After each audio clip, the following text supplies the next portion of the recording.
मैं गौरव जोशी श्रीमती मोहरी देवी Tapadia girls college Jaswantgarh के इस यूट्यूब चैनल पर आपका स्वागत करता हूं। हम पढ़ रहे हैं व्यवसाय एवं पेशे से आय। आज हम बात करेंगे व्यवसाय एवं पेशे से सामान्यतः कर योग्य आयों की। इस शीर्षक में जो मुख्य रूप से जो कर योग्य आय है उनकी हम इस क्लास में बात करेंगे। तो पहला है माल की बिक्री से आय। तो अगर कोई करदाता माल के क्रय विक्रय में लगा हुआ है और माल की बिक्री से अगर कोई आय प्राप्त करता है तो उसकी ये आय इस शीर्षक के अंतर्गत व्यवसाय एवं पेशे से आय शीर्षक के अंतर्गत कर योग्य होती है। दूसरा है कमीशन बट्टा आड़त आदि की आय।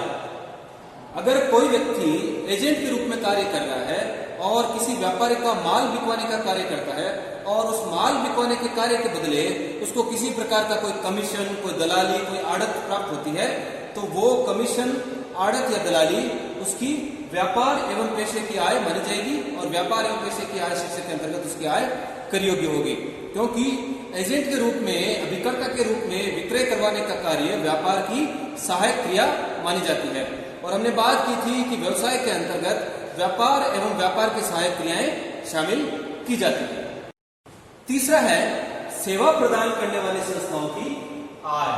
जो संस्थाएं सेवा प्रदान करती है, ना कि किसी वस्तु का विक्रय करती है, जैसे होटल है, हॉस्पिटल है, सिनेमा घर है, तो ये जो संस्थाएं हैं वो सेवाएं प्रदान करती है और अपने ग्राहकों से इन सेवाओं के बदले मूल्य वसूल करती है। तो इन संस्थाओं की आय व्यवसाय की आय मानी जाती है और जो आय है वो व्यवसाय एवं पेशे से आय शीर्षक के अंतर्गत कर योग्य होती है। अगला है पेशे से आय। हम बात कर रहे थे, जब हमने बात की थी, जब व्यवसाय का अर्थ समझा, पेशे का अर्थ समझा, तो उस समय हमने बात की थी अगर कोई करदाता किसी प्रकार के पेशे में संलग्न है, अगर वो डॉक्टर का कार्य कर रहा है, वकील है, इंजीनियर है, चार्टर्ड अकाउंटेंट है, तो अपने पेशे से जो भी आय कमाता है वो उसकी आय व्यवसाय एवं पेशे से आय शीर्षक के अंतर्गत कर योग्य होती है। पांचवा है विशेष स्थिति में प्राप्त क्षतिपूर्ति।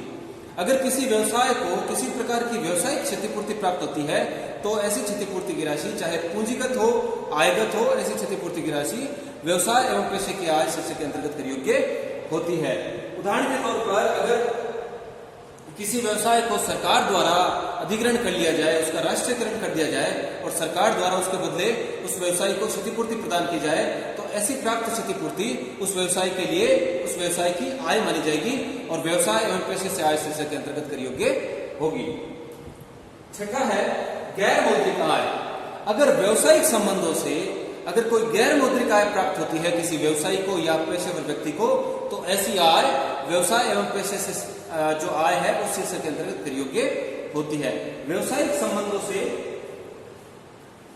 व्यावसायिक संबंधों के कारण प्राप्त उपहार। उदाहरण के तौर पर व्यवसायिक संबंधों के कारण प्राप्त उपहार। मान लीजिए कि कोई वकील है और उस वकील ने अपने क्लाइंट को कोई केस जितवाया और क्लाइंट ने खुश होकर उस वकील को कोई उपहार भेंट किया।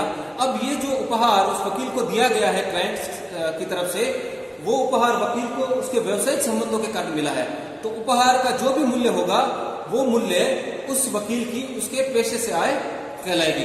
इसी प्रकार अगर किसी व्यवसायी को उसका बिक्री का टारगेट पूरा करने की वजह से या अन्य किसी अच्छे प्रदर्शन की वजह से अगर कोई उपहार प्राप्त होता है तो वो उपहार की राशि उसके व्यवसाय की आय मानी जाएगी। हम एक दूसरा उदाहरण भी ले सकते हैं कि अगर कोई डॉक्टर है, अगर अपने मरीज को वो ठीक कर देता है और मरीज खुश होकर उस डॉक्टर को कोई उपहार देता है तो वो उपहार का मूल्य उस डॉक्टर की पेशे से आय मानी जाएगी। तो इस प्रकार अगर कोई किसी व्यवसायी को या पेशेवर व्यक्ति को गैर मौद्रिक आय प्राप्त होती है व्यवसायिक संबंधों के कारण तो वो उसकी व्यवसाय या पेशे की आय मानी जाती है तथा इस व्यवसाय एवं पेशे से आय शीर्षक के अंतर्गत कर योग्य होती है। साझेदारों को फर्म से प्राप्त वेतन, बोनस, कमीशन, ब्याज आदि। अगर साझेदारों को अपनी साझेदारी फर्म से किसी प्रकार का वेतन, कमीशन, बोनस आदि कुछ ऐसा भुगतान प्राप्त होता है तो ऐसी राशि उन साझेदारों की व्यवसायिक आय मानी जाएगी। लेकिन इसके पीछे शर्त यह है कि ऐसे वेतन, बोनस, कमीशन की कटौती साझेदारी फर्म को उसकी आय में से मिल जानी चाहिए। उदाहरण के लिए मान लीजिए जो फर्म की इनकम है, फर्म की आय है 100 रुपए, और जो पार्टनर्स रेम्यूनरेशन है, जो पार्टनर्स को भुगतान किया जा रहा है, साझेदारों को जो वेतन, बोनस, कमीशन आदि का भुगतान किया जा रहा है, वो 50 रुपए का है।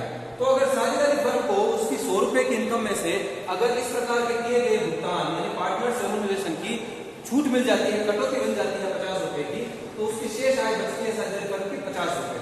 तो ये 50 रुपए जो है, ये 50 रुपए साझेदार के लिए साझेदारों की व्यवसायिक आय माना जाएगा, और ये 50 रुपए साझेदारी फर्म की आय बन जाएगी। यानी कुल मिलाकर पूरे 100 रुपए पर जो है व्यवसाय एवं पेशे से आय शीर्षक के अंतर्गत इस आय को कर योग्य कर दिया जाएगा।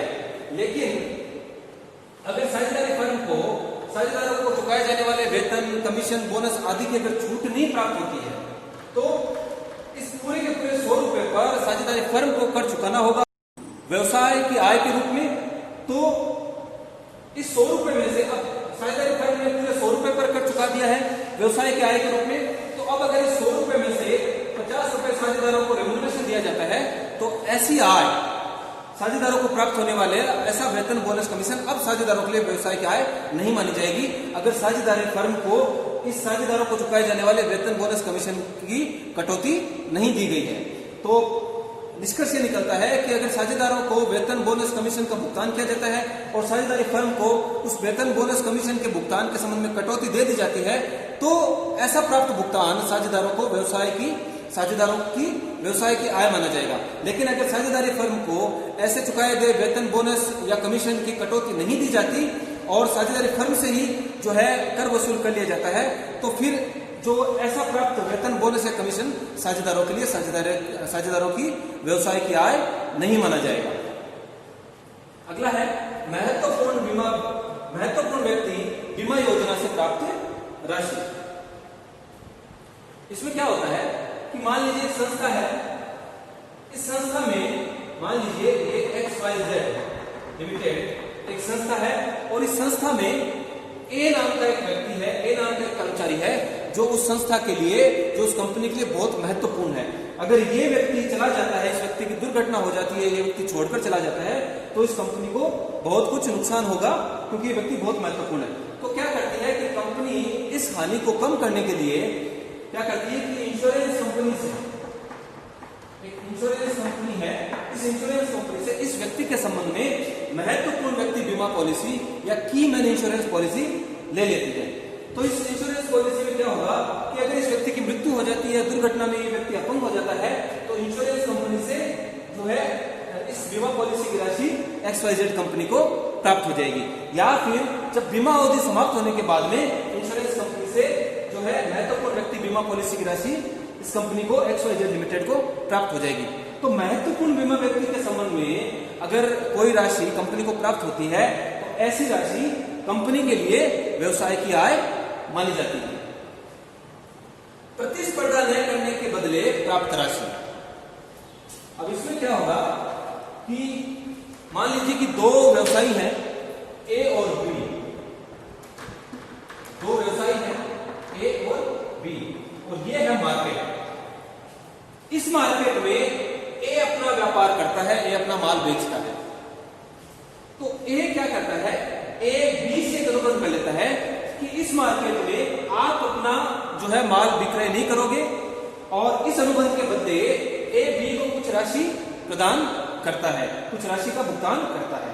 तो इस राशि के प्राप्त होने के बाद में बी इस मार्केट से हट जाता है, और बी अपने माल का इस मार्केट में विक्रय नहीं करता, क्योंकि ये दोनों व्यापारी एक प्रकार का समान रूप का जो है माल का विक्रय करते हैं, एक समान माल का विक्रय किया जाता है। तो जो बी को राशि प्राप्त हुई है ऐसे अनुबंध के रूप में, वो राशि बी के लिए व्यवसाय की आय मानी जाएगी। अब इसमें दूसरी चीज ये भी हो सकती है कि यहाँ पे ए और बी दो पेशेवर व्यक्ति है, न कि व्यवसायी, और दोनों एक ही प्रकार का पेशा कर रहे हैं, यानी कि दोनों मान लीजिए चार्टर्ड अकाउंटेंट है या ये दोनों वकील है। तो अब ए बी को ये कहता है कि आप इस एरिया में अपनी प्रैक्टिस नहीं कीजिएगा। तो अगर ऐसे अनुबंध के बदले ए अगर बी को कोई राशि प्रदान करता है, तो अब इसमें दो शर्त हो सकती है कि ए बी को कोई निरंतर रूप से भुगतान करे, मासिक रूप से, त्रैमासिक रूप से, अगर किसी प्रकार की राशि का भुगतान करता है, जैसे मान लीजिए ए बी को प्रत्येक महीने 10,000 रुपए का भुगतान करता है, तो जो निरंतर रूप से राशि प्राप्त होगी बी को, ऐसी राशि बी के लिए जो है आयगत आय मानी जाती है, रेवेन्यू इनकम मानी जाती है। और रेवेन्यू इनकम आयगत आय बी की पेशे की आय मानी जाएगी और व्यवसाय एवं पेशे से आय शीर्षक के अंतर्गत कर योग्य होगी। लेकिन अगर ए ऐसे अनुबंध के बदले बी को एकमुश्त राशि प्रदान कर देता है, मान लीजिए ए बी को 5 लाख रुपए देता है और कहता है आप इस एरिया में अपनी प्रैक्टिस मत करना, और इनके बीच में ऐसा अनुबंध होता है और इस अनुबंध के बदले ए बी को 5 लाख रुपए का भुगतान करता है, तो ऐसी राशि इस पेशेवर बी के लिए, पेशेवर व्यक्ति के लिए पूंजीगत आय मानी जाएगी और ऐसी पूंजीगत प्राप्ति व्यवसाय एवं पेशे से आय शीर्षक के अंतर्गत कर योग्य नहीं होती। केवल आयगत जो आय है वही व्यवसाय एवं पेशे से आय शीर्षक के अंतर्गत कर योग्य होती है। तो व्यवसाय के लिए चाहे जो प्रतिस्पर्धा न करने के बदले जो राशि प्राप्त हुई है वो राशि चाहे पूंजीगत हो या आयगत हो, व्यवसाय के लिए ऐसी आय व्यवसायिक आय मानी जाएगी और व्यवसाय एवं पेशे से आय शीर्षक के अंतर्गत कर योग्य होती है। लेकिन पेशेवर व्यक्ति के लिए जो निरंतर आय प्राप्त हो रही है, आयगत आय प्राप्त हो रही है, वही आय केवल उसके पेशे की आय मानी जाएगी और जो है व्यवसाय एवं पेशे से आय शीर्षक के अंतर्गत कर योग्य होगी। अगला है सट्टे के व्यवसाय से लाभ। इसके बारे में भी हम बात कर चुके हैं विस्तार से। अगर किसी व्यक्ति को सट्टे से के व्यापार से कोई लाभ प्राप्त होता है तो ऐसा लाभ, ऐसी आय व्यवसाय एवं पेशे से आय शीर्षक के अंतर्गत कर योग्य होगा। हाँ, लेकिन सट्टे के व्यवसाय से जो आय प्राप्त हो रही है उसकी गणना अलग की जाएगी। अवैध व्यवसाय से आय, अगर कोई व्यक्ति किसी प्रकार के अनैतिक कार्यों से, अवैध कार्यों से अगर कोई आय प्राप्त करता है तो भी ऐसी आय पर भी उस व्यक्ति को जो है कर चुकाना पड़ेगा और उसकी अवैध कार्यों से, अवैध व्यवसाय से या अनैतिक कार्यों से जो भी आय प्राप्त है उस आय को व्यवसाय एवं पेशे से आय शीर्षक के अंतर्गत कर योग्य किया जाएगा।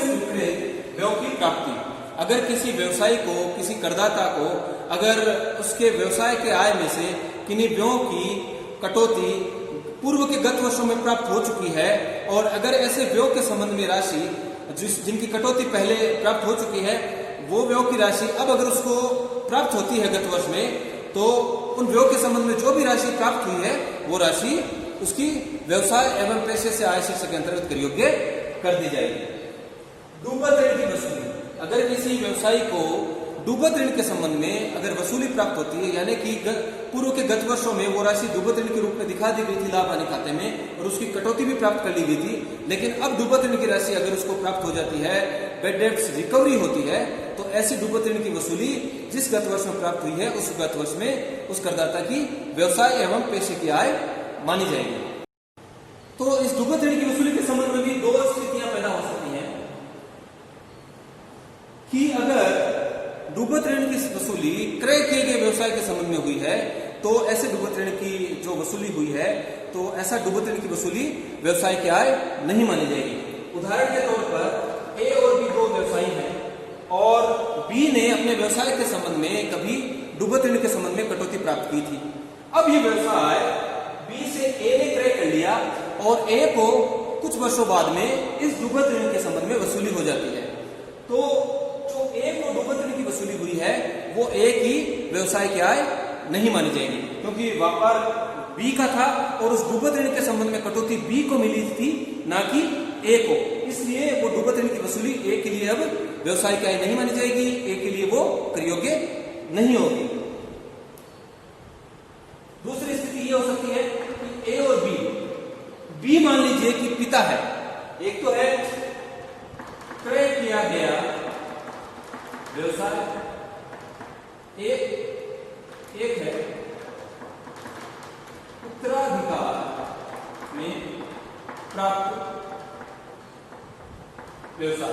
तो क्रय किए गए व्यवसाय के संबंध में डूबत ऋण की वसूली अगर प्राप्त होती है तो ऐसी आय व्यवसाय की आय नहीं मानी जाती। लेकिन अगर उत्तराधिकार में अगर व्यवसाय प्राप्त किया है, मान लीजिए बी जो है ए का पिता है और बी से ए को यह व्यवसाय उत्तराधिकार में प्राप्त हो जाता है और बी ने मान लीजिए कि पिछले गत वर्षों में कभी डूबत ऋण के संबंध में कटौती प्राप्त की थी और अब ये व्यवसाय ए को उत्तराधिकार में प्राप्त हो गया है और आने वाले वर्षों में जिस डूबत ऋण के संबंध में बी ने कटौती प्राप्त की थी वो डूबत ऋण की वसूली अब ए को हो जाती है। तो ऐसे डूबत ऋण की वसूली की राशि ए के लिए व्यवसाय की आय मानी जाएगी। तो क्रय किए गए व्यवसाय के संबंध में डुबत ऋण की अगर वसूली होती है तो वो कर योग्य नहीं होती। उत्तराधिकार में अगर व्यवसाय प्राप्त हुआ है और डुबत ऋण के संबंध में वसूली होती है तो ऐसी राशि कर योग्य होती है, व्यवसाय की आय मानी जाती है। लास्ट है वैज्ञानिक अनुसंधान में प्रयुक्त संपत्ति का विक्रय। अगर किसी व्यवसायी द्वारा किसी संपत्ति का वैज्ञानिक अनुसंधान में प्रयोग किया गया था तो जब उसने वैज्ञानिक अनुसंधान के लिए प्रयोग किया गया था उसी वर्ष उस संपत्ति के संबंध में उसको 100% ह्रास की कटौती मिल चुकी होगी। यानी अगर 100 रुपए की मशीन थी तो पूरी की पूरी कटौती 100% डेप्रिसिएशन की कटौती उसके व्यवसाय के आयों में से उस संपत्ति के संबंध में मिल चुकी होगी जिस संपत्ति का उसने वैज्ञानिक अनुसंधान में प्रयोग दिखाया था। अब अगर ऐसी संपत्ति का विक्रय कर दिया जाता है तो ऐसी संपत्ति से जो भी राशि प्राप्त होगी वो पूरी की पूरी राशि उस करदाता के लिए, उस व्यवसाय के लिए व्यवसाय की आय मानी जाएगी। तो आज की क्लास में हमने व्यवसाय एवं पेशे से आय शीर्षक के अंतर्गत जो सामान्यतः कर योग्य आय होती है, जो मुख्य रूप से जो आय कर योग्य होती है, उनकी आज हमने चर्चा की। आज के लिए इतना ही। इस वीडियो को लाइक कीजिए, शेयर कीजिए, हमारे YouTube चैनल को सब्सक्राइब कीजिए। धन्यवाद।